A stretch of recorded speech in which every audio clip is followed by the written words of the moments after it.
You mentioned raising these children into good people and also into good citizens that Yes. can contribute to society and to the world. We had so many young people come out and support Donald Trump Yes, we did. and JD Vance And thank you. this past election. So what is your message? And what is your message to the young men?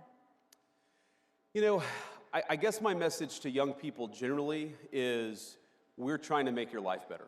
And that is the simple thrust of President Trump's policy is we want you to be able to buy a home. We want you to be able to work a good job. We want you to be able to raise your kids, like I said, according to the values that you believe in. And we want you to be able to build a nice life in this country that all of us love. That is what we're trying to do. And, you know, you guys more than anybody, more than me, I'm talking about people under the age of 30 in particular, you guys are going to have to deal with the consequences of good policy or of bad policy for much longer than the rest of us.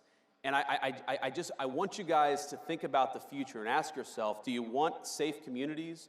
Do you want a prosperous life? Do you want to be able to work a good job? Or do you want that job shipped off to China or somewhere else? We're fighting for you every single day. We want you to help fight for us because we've got to win. Not just the policy battles of the next couple of months. We've got to win the midterm elections in a couple of years. We need you. We recognize that we need you, and we're fighting for you every single day. And I think, you know, you asked me, you know, my message to young men is I think that our culture sends a message to young men that you should suppress every masculine urge. You should try to cast aside your family. You should try to suppress what makes you a young man in the first place. And I think that my message to young men is don't allow this broken culture to send you a message that you're a bad person because you're a man, because you like to tell a joke, because you like to have a beer with your friends, or because you're competitive. It's...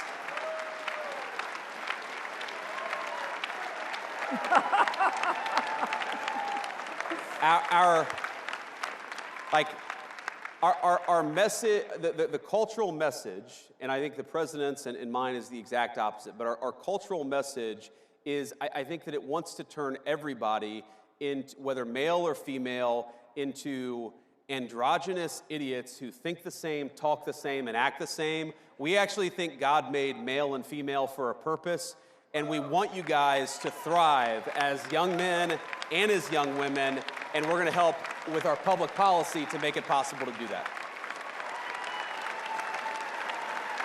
And by the way, I actually think, Mercedes, this is the thing that President Trump, this is why the media went after him so hard, is because, you know, when I think about, like, what is the essence of masculinity, you could answer this in so many different ways, but when I think about me and my guy friends, we really like to tell jokes to one another. Like, we like to laugh. If you think of all the movies that were really popular. Are you saying you're pretty funny? I try to be. Okay, President Trump, who's funnier? Who's funnier? President Trump. All right, there you go. Let's be honest.